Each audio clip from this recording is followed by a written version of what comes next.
আসসালামু আলাইকুম। তোমাদের আজকে হচ্ছে ক্লাসে রাইট ফর্ম অফ ভার্বস এর 11 থেকে 20 পর্যন্ত রুলস পড়াইছে। তো আমি একটু ট্রাই করব তোমাদের হচ্ছে ইজিলি যাতে তোমাদেরকে বোঝাইতে পারি। তো যাই হোক আমাদের 11 নম্বর রুলসটা হচ্ছে 11 নম্বর রুলস হচ্ছে সিন্সের, ঠিক আছে? 11 এবং 12 দুইটাই সিন্সের। তবে আমি প্রথমে একটা জেনারেল কথা বলে রাখি, সেটা হচ্ছে সিন্সের দুই রকম নিয়মের মধ্যে একটা প্রথমটা হচ্ছে প্রেজেন্ট ইনডিফিনাইট অথবা প্রেজেন্ট পারফেক্ট টেন্স যদি থাকে তাহলে একটা হবে, আর অন্যদিকে হবে পাস্ট ইনডিফিনাইট টেন্স। আর একটা যদি পাস্ট ইনডিফিনাইট টেন্স একদিকে থাকে তাহলে অন্যদিকে হবে পাস্ট পারফেক্ট টেন্স। এটা হচ্ছে সিন্সের। তাহলে তোমরা রুলস মুখস্থ না করে জেনারেলি পড়া ট্রাই করবা, হ্যাঁ, যে আসলে কেমনে কি হয়, মানে মনে রাখার ট্রাই করবা। তো প্রথমটাতে বলছে হচ্ছে যদি সিন্সের প্রথম অংশ প্রেজেন্ট ইনডিফিনাইট টেন্স, তোমাদের কিন্তু টেন্সের স্ট্রাকচার আমি ক্লাসে শিখাইছি। প্রেজেন্ট পারফেক্ট টেন্স, ঠিক আছে? এই দুইটা যদি প্রেজেন্ট ইনডিফিনাইট টেন্স হয় অথবা প্রেজেন্ট পারফেক্ট টেন্স হয়, এই দুইটা যদি সিন্সের প্রথম অংশ মানে সিন্সের সাথে যদি থাকে তাহলে পরের অংশটা অবশ্যই পাস্ট ইনডিফিনাইট টেন্স হবে। কোন টেন্স হবে? Past indefinite tense. তাহলে আমরা দেখি it is many years since, তাহলে সিন্স আছে, তাহলে সিন্সের আগেরটা কোন টেন্সে আছে? ইজ আছে, আর কোনো মেইন ভার্ব নেই, তার মানে হচ্ছে এটা প্রেজেন্ট ইনডিফিনাইট টেন্স। তাহলে সিন্সের আগে যদি প্রেজেন্ট ইনডিফিনাইট টেন্স হয় বা সিন্সের সাথে যদি প্রেজেন্ট ইনডিফিনাইট টেন্স হয় তাহলে পরেরটা কি হবে? Past indefinite tense. তাহলে দেখো এখানে আই স হিম দেওয়া আছে, ঠিক আছে? তাহলে এই জায়গাতে it has many years since দিলেও হয়তো, অথবা ইট হ্যাজ বিন দিলেও একই অবস্থা হইতো। তো এটুকু মনে রাখবা, প্রেজেন্ট ইনডিফিনাইট টেন্স অথবা প্রেজেন্ট পারফেক্ট টেন্স হইলে পরের অংশটা পাস্ট ইনডিফিনাইট টেন্স হবে। আচ্ছা, তারপরে 2 নম্বর রুলসটা হচ্ছে তোমার সিন্স, যদি সিন্সের প্রথম অংশ এর আগে ছিল প্রেজেন্ট ইনডিফিনাইট টেন্স আর হচ্ছে প্রেজেন্ট পারফেক্ট টেন্স, এবার বলছে পাস্ট ইনডিফিনাইট টেন্স যদি হয়, মানে সিন্সের প্রথম অংশই যদি পাস্ট ইনডিফিনাইট টেন্স হয় তাহলে পরেরটা কি হবে? পাস্ট পারফেক্ট টেন্স, ঠিক আছে? মনে রাখবা পাস্ট ইনডিফিনাইট টেন্স হচ্ছে 1 নাম্বার আর পারফেক্ট টেন্স হচ্ছে 3 নাম্বার, একের সাথে 3 এর কম্বিনেশন হয়, ঠিক আছে? আর পাস্ট কন্টিনিউয়াস হচ্ছে 2 নাম্বার, পাস্ট পারফেক্ট কন্টিনিউয়াস হচ্ছে 4 নাম্বার, 2 এর সাথে 4 এর কম্বিনেশন হয়। তাহলে আমাদের কাজ হচ্ছে, দেখো এখানে বলছে পাস্ট ইনডিফিনিট টেন্স থাকলে পরেরটা হবে পাস্ট পারফেক্ট টেন্স। তাহলে দেখি ইট ওয়াজ মেনি ইয়ার্স, তাহলে দেখো ইট ওয়াজ মেনি ইয়ার্স, তাহলে এটা কোন টেন্স? Past indefinite tense. তাহলে সিন্সের একটা অংশ যদি পাস্ট ইনডিফিনিট টেন্স হয় তাহলে পরেরটা কি হবে? Past perfect tense. তাহলে পাস্ট পারফেক্ট টেন্স দেখো এখানে গঠন দেওয়া আছে আই হ্যাড কাম। আমরা জানি পাস্ট পারফেক্ট টেন্সের একটাই অক্সিলারি ভার্ব, সেটা হচ্ছে হ্যাড, তারপরে ভার্বের 3 নম্বর V3, ঠিক আছে? আচ্ছা, তারপরে বিফোর আর আফটারের এইটা হচ্ছে অনেক গুরুত্বপূর্ণ রুলস, অনেকেই বুঝতে পারে না, তো তোমরা আগে শুনে নাও। বিফোর আর আফটার হচ্ছে এদের সাথে হচ্ছে একদিকে পাস্ট ইনডিফিনিট টেন্স হয় আর একদিকে পাস্ট পারফেক্ট টেন্স হয়, ঠিক আছে? বিফোর আফটার আসলেই শুধু দুইটা টেন্সের কথা মনে রাখবা, একটা হচ্ছে পাস্ট ইনডিফিনিট টেন্স আর একটা হচ্ছে পাস্ট পারফেক্ট টেন্স। তো এখন যেহেতু বিফোর আর আফটার দুইটার মিনিং দুই রকম, তাহলে কোথায় পাস্ট ইনডিফিনিট টেন্স হবে মানে কোন দিকে, আর কোন দিকে পাস্ট পারফেক্ট টেন্স হবে এটা কিন্তু আমরা অনেক সময় ভুলে যাই। তো এটা মনে রাখবা, বিফোর মানে হচ্ছে পূর্বে, বিফোর মানে হচ্ছে আগে, তাই আগের অংশে হচ্ছে পাস্ট পারফেক্ট টেন্স হবে, ঠিক আছে? তাহলে পরেরটা দেখার দরকার নাই, আগের অংশ যদি পাস্ট পারফেক্ট টেন্স হয় তাহলে পরের অংশ অবশ্যই কি হবে? পাস্ট ইনডিফিনিট টেন্স হবে। আর আফটার মানে কি? আফটার মানে পরে, তাহলে তুমি আগে মিনিংটা করবা যে আফটার মানে পরে, তার মানে কি আফটারের পরে যে অংশটা আছে ওই অংশটাতে তোমার পাস্ট পারফেক্ট টেন্স হবে, ঠিক আছে? তাহলে আফটারের পরের অংশে পাস্ট পারফেক্ট টেন্স আর বিফোরের আগের অংশে হচ্ছে পাস্ট পারফেক্ট টেন্স। এখন বাদ থাকলো একদিকে, যেহেতু বিফোর আর আফটারের দুই দিকেই লিখতে হয়, তাহলে একদিকে যদি পাস্ট পারফেক্ট টেন্স হয় তাহলে অপরদিকে কি হবে? Past indefinite tense. আচ্ছা, তো এই যে আমাদের এখানে বিফোর আছে, তাহলে বিফোর যেহেতু দেয়া আছে এই সেন্টেন্সে, তাহলে আমি একটু আগে কি বললাম? বিফোরের আগে হবে, বিফোর মানে আগে বা পূর্বে, তাহলে বিফোরের পূর্বে হবে পাস্ট পারফেক্ট টেন্স। তাহলে এই যে I had eaten, past perfect টেন্সের গঠন তোমাদেরকে ক্লাসে পড়াইছিলাম, তাহলে আই হ্যাড ইটেন মাই মিল হবে। আচ্ছা, যেহেতু বিফোর এর আগে পাস্ট পারফেক্ট টেন্স হয়েছে তাহলে বিফোর এর পরে অবশ্যই পাস্ট ইনডিফিনিট টেন্স হবে, হি কেম, পাস্ট ইনডিফিনিট টেন্স। আচ্ছা, তারপরে দেখো এখানে আরেকটা এক্সাম্পল দেয়া নাই, কিন্তু এটা যদি আফটার হইতো, এই জায়গায় যদি আফটার হইতো তাহলে পাস্ট পারফেক্ট টেন্সটা পরে চলে যাইতো, ঠিক আছে? আচ্ছা, 14 নম্বর রুলসটা দেখো, এই রুলসে অনেক ভেরিয়েশন আছে 14 নম্বরে, তারপরেও একটু দেখো। সেটা হচ্ছে একই বাক্যে দুটি মূল ভার্ব থাকলে, দুইটা মূল ভার্ব পরপর দুইটা যদি মূল ভার্ব থাকে তাহলে 2-3 রকমের হইতে পারে। তবে এখানে তোমরা দুইটা তোমাদের জন্য খুব গুরুত্বপূর্ণ, সেটা হচ্ছে দেখো যে সিম্পল সেন্টেন্সে যদি দুইটা মূল ভার্ব থাকে তাহলে পরের ভার্বটার সাথে আইএনজি যোগ হইতে পারে অথবা টু প্লাস ভি ওয়ান বসতে পারে, ঠিক আছে? তার মানে ইনফিনিটিভ যেটাকে বলা হয়। তাহলে একই সেন্টেন্সে যদি দুইটা মেইন ভার্ব থাকে তাহলে পরের ভার্বের সাথে কি হইতে পারে, ভার্বের সাথে আইএনজি যোগ হইতে পারে অথবা ভার্বের আগে টু বসে ভি ওয়ান বসতে পারে, ঠিক আছে? মানে ভার্বের বেস ফর্ম। তাহলে দেখো আই স, এই সটা হচ্ছে মূল ভার্ব, হিম আছে, এবার কি reading, I saw him reading, তাহলে আমি তাকে পড়তে দেখলাম। তবে একটু মনে রাখবা এই হিমটা হচ্ছে ব্যক্তিবাচক, ব্যক্তিবাচক হইলে নর্মালি রিডিং আইএনজি যোগ হয়, ঠিক আছে? বস্তুবাচক হইলে এখানে ভি থ্রি বসে। এখানে আরো রুলস আছে, ঠিক আছে? তো এখানে শুধু দুইটাই দিয়েছে, এই যে আইএনজি যোগ হয় টু প্লাস ভি ওয়ান হয়, আর একটা হচ্ছে ভি থ্রি বসে। যদি এটা হিম আছে এটা ব্যক্তিবাচক, এটাকে হচ্ছে ব্যক্তিবাচক হইলে যেহেতু এটা মুভ করতে পারে, চলাচল করতে পারে, এই জন্য আইএনজি করে দিবা। আর যদি উদ্দেশ্য বোঝায় তখনই কেবল টু হয়, ঠিক আছে? আচ্ছা, 15 নাম্বারটা দেখো। এইগুলো হচ্ছে 15 নাম্বার হচ্ছে মডাল অক্সিলারিজ। অক্সিলারি মানে তো জানো এম ইজ আর ওয়াজ আর, এগুলো হচ্ছে অক্সিলারি। অক্সিলারি দুই তিন ধরনের হয়, ঠিক আছে? যেমন মডালই দুই ধরনের, একটা সেমি মডাল আর মডাল। মডাল অক্সিলারিজ এর কিছু নিয়ম আছে। এমনিতেই যদি যে মেইন অক্সিলারি আছে এম ইজ আর, এগুলো হচ্ছে কি হয়, টেন্স অনুসারে এগুলো পরিবর্তন হয়, কিন্তু মানে ভার্বের পরিবর্তন হয়। যেমন ইজ থাকলে এরপরে গোয়িং হয়, ওয়াজ থাকলে এরপরে গোয়িং হয়, এরকম হ্যাড থাকলে ভি থ্রি হয়।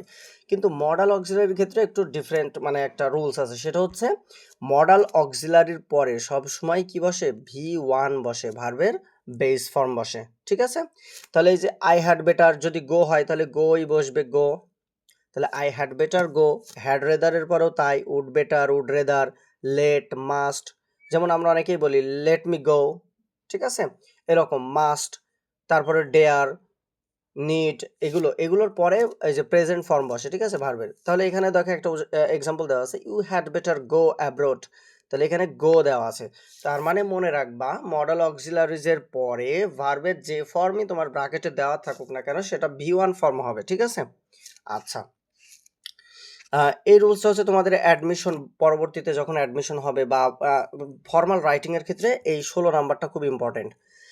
উড দ্যাট দিয়ে যদি কোনো সেন্টেন্স শুরু হয়, মানে উড দ্যাট কি, যে আমি যদি পাখি হতে পারতাম, আমি যদি আমার দাদা দাদির সাথে দেখা করতে পারতাম, যেহেতু আমার দাদা দাদি মারা গেছে, মানে একটা আনরিয়াল একটা ফিলিং আমাদের প্রকাশ পাবে, উইশ প্রকাশ পাবে। তো এই উড দ্যাট হচ্ছে ওরকম, যদি পারতাম।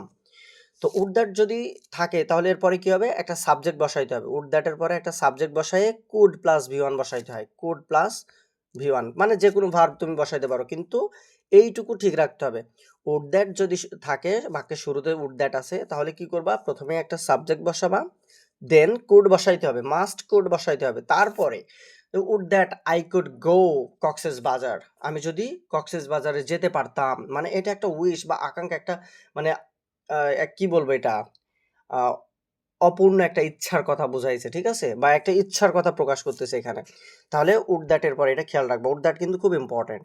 উড দ্যাটের পরে সাবজেক্ট বসাবা, তারপরে কুড বসাবা, তারপরে ভি ওয়ান ভার্বের বেস ফর্ম বসায়, বাকি যদি অন্য কিছু বসাও তাহলে বসাইলা।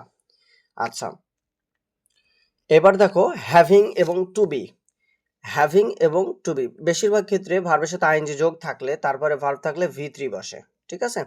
আর টু টু টু হচ্ছে টু এর পরে ভি ওয়ান বসে, টু এর পরে ভি ওয়ান বসে, আর ভি ওয়ানের পরে ভি থ্রি বসে। তাহলে এখানে দেখো টু বি, এই বিটা কিন্তু হচ্ছে ভি ওয়ান। আমরা অনেকে বলি না বি স্মার্ট, বি লজিক্যাল, তো এই যে বি স্মার্ট মানে কি, স্মার্ট হও, এই বি মানে হওয়া। তাহলে টু বি এর পরেও কি হবে, ভি থ্রি বসবে। তাহলে হ্যাভিং এবং টু বি যদি থাকে তাহলে এদের পরে কি হবে, ভার্বের পাস্ট পার্টিসিপল। আমি ভি থ্রি বলছি মানে কি, পাস্ট পার্টিসিপল, এটা তোমরা সবাই জানো। Past participle, present form, past form আর পাস্ট পার্টিসিপল ফর্ম বা পার্টিসিপল ফর্ম। আচ্ছা, তাহলে হ্যাভিং গট, এখানে পাস্ট পার্টিসিপল হওয়ার কথা না, পার্টিসিপল ফর্ম হবে। আচ্ছা, হ্যাভিং গট দ্য মানি, তাহলে এই যে হ্যাভিং এর পরে গট হয়েছে, ঠিক আছে? Having got. তাহলে আবার এটা যদি আমি লিখতাম this car needs to be, তাহলে টু বি মেন্টেড হইতে পারে, রিপেয়ার্ড হইতে পারে, মানে টু বি এর পরে যাই বসে না কেন ভি থ্রি বসবে, ভার্ব যদি বসে ভার্বের ভি থ্রি হবে। আচ্ছা, 18 নম্বরটা মুখস্থ করা জিনিস। দেখো কিছু ফ্রেজ আছে এদের পরে আইএনজি বসে, এটা মুখস্থ করতে হবে। মাইন্ড, ওর্থ, তারপর without, past, cannot help, could not help. কিন্তু ক্যানট বাটটা কিন্তু আলাদা, ক্যানট বাট থাকলে কিন্তু অন্যরকম হবে। তাহলে cannot help, could not help, with a view to, এই টু হচ্ছে মুনাফিক প্রেপোজিশন। প্রেপোজিশনের পরে নর্মালি কি হয়, প্রেপোজিশনের পরে সবসময় ভার্বের সাথে আইএনজি যোগ হয়, কিন্তু এই টু এর একটু উল্টাপাল্টা আছে, কারণ টু এর পরে ভি ওয়ানও বসে। Look forward to, would you mind getting a cup of tea, এরকম। আচ্ছা, গেট ইউজ টু। আচ্ছা, ইউজ টু এর বিষয়ে একটা কথা বলি, এটা এই যে এখানে দেয়া আছে I do not mind eating, তাহলে মাইন্ডের পরে ইটিং আছে। কিপ ডাউনলোডিং আছে, এনজয় ওয়াচিং দ্য ভিডিওস আছে, ইউটিউবে দেখলে পাবা, এরকম অনেক কিছু বলে। তো আমি যেটা বলতে চাচ্ছিলাম সেটা হচ্ছে ইউজ টু এর ব্যবহার। ইউজ টু এর পরে যদি সাবজেক্টের পরে ইউজ টু থাকে, এরপরে ভি ওয়ান বসে। যদি ইউজ টুর আগে অক্সিলারি ভার্ব বসে, ইউজ টু এর পরে ভি ওয়ান বসে, কিন্তু ইউজ টু এর আগে গেট, গট অথবা যদি কোনো অক্সিলারি ভার্ব থাকে, তাহলে এই ইউজ টু এর পরে ভার্বের সাথে আইএনজি যোগ হয়ে যাবে। এটা কিন্তু আলাদা, এটা ইম্পর্টেন্ট। কি বললাম আমি আরও একবার বলছি, সেটা হচ্ছে ইউজ টু যদি এর আগে কোনো মডাল অক্সিলারি কিছু না থাকে, শুধু সাবজেক্ট থাকে, যেমন আই ইউজ টু গো হবে, কিন্তু I am use to going হবে। কারণ কি, ইউজ টু এর আগে যদি কোনো অক্সিলারি অথবা গেট এগুলো থাকে, তাহলে কি হয়ে যাবে, ইউজ টু এর পরে যে ভার্বটা থাকবে, ভার্বের সাথে আইএনজি যোগ হবে। ঠিক আছে? আচ্ছা, তারপরে হচ্ছে দেখো, এটাও ইম্পর্টেন্ট, ইন্টারমিডিয়েটেও এগুলোই পাবা। এই রুলস, রাইট ফর্ম অফ ভার্বের রুলস তোমাদেরও যা আমাদেরও তাই, একই রকম, আজীবন একই রকম, কোনো চেঞ্জ নাই। It is high time, I wish অথবা ফ্যান্সি এগুলো যদি থাকে, তাহলে এগুলো নর্মালি ভার্বের সাথে তোমাদের অত দরকার নাই এখন আপাতত, আরও অনেক কিছু আছে এটাতে। তবে আমি জাস্ট দুইটা জিনিস বলবো, সেটা হচ্ছে পাস্ট ফর্ম হবে, পাস্ট ইনডিফিনিট টেন্সে যেমন থাকে এগুলোর পরে ইট ইজ হাই টাইম। তো ইট ইজ হাই টাইমের পরে যদি সাবজেক্ট দেওয়া থাকে, যেমন এই যে এখানে হচ্ছে it is high time we worked for our country, এখানে হচ্ছে টাইমের পরে কিন্তু উই আছে, সাবজেক্ট যদি থাকে তাহলে অবশ্যই ভি টু বসবে, ভি টু, সাবজেক্ট যদি থাকে অবশ্যই ভি টু বসবে। আর যদি সাবজেক্ট দেওয়া ছিল না, ইট ইজ হাই টাইম, আচ্ছা, তাহলে যদি সাবজেক্ট না থাকতো তাহলে আমরা এই টু প্লাস ভি ওয়ান করতে পারতাম, it is high time to work for our country. তাহলে দুই রকম হবে, ইট ইজ হাই টাইমের পরে যদি ইট ইজ টাইম হোক, ইট ইজ হাই টাইম হোক, এর পরে যদি সাবজেক্ট থাকে, তাহলে অবশ্যই ভি টু হবে, মানে পাস্ট ইনডিফিনিট টেন্স হবে। আর যদি সাবজেক্ট না থাকে, তাহলে তুমি এভাবেও করতে পারবা, আবার টু প্লাস ভি ওয়ানও করতে পারবা। এই জায়গায় it is high time to work for our country. আচ্ছা, আরেকটা জিনিস হচ্ছে, যদি এই জায়গায়, এটা তো মূল ভার্ব, ওয়ার্ক হচ্ছে মূল ভার্ব, এখানে যদি বি ভার্ব থাকতো, যেমন শুধু বি দেওয়া আছে, বি থাকলে সাবজেক্ট যেই হোক না কেন অয়ার বসবে, এই যে অয়ার, পাস্ট টেন্সে যে অয়ার আছে, অয়ার বসবে। ঠিক আছে? বি ভার্ব মানে অয়ার, এই যে পরে এটা কিন্তু আছে, এই যে হি অয়ার, এখানে অনেক সময় বলতে পারে হি ওয়াজ কেন হইলো না, কিন্তু এটা হবে না, কারণ উইশের ক্ষেত্রে এরকম একটা ইয়ে আছে যে সাবজেক্ট যেই হোক না কেন বি ভার্ব হিসাবে শুধু ওয়ারই বসবে, as if, wish, as though এগুলো যদি থাকে। ঠিক আছে? অ্যাজ ইফ, তারপরে অ্যাজ দো, উইশ, এগুলো রুলস একই রকম। তারপরেও তোমাদের যদি কোনো কনফিউশন থাকে কমেন্ট করে জানাবা, অথবা আমাকে পার্সোনালি হোয়াটসঅ্যাপ নাম্বার আছে, তোমরা ওখানে জিজ্ঞেস করতে পারো। ঠিক আছে?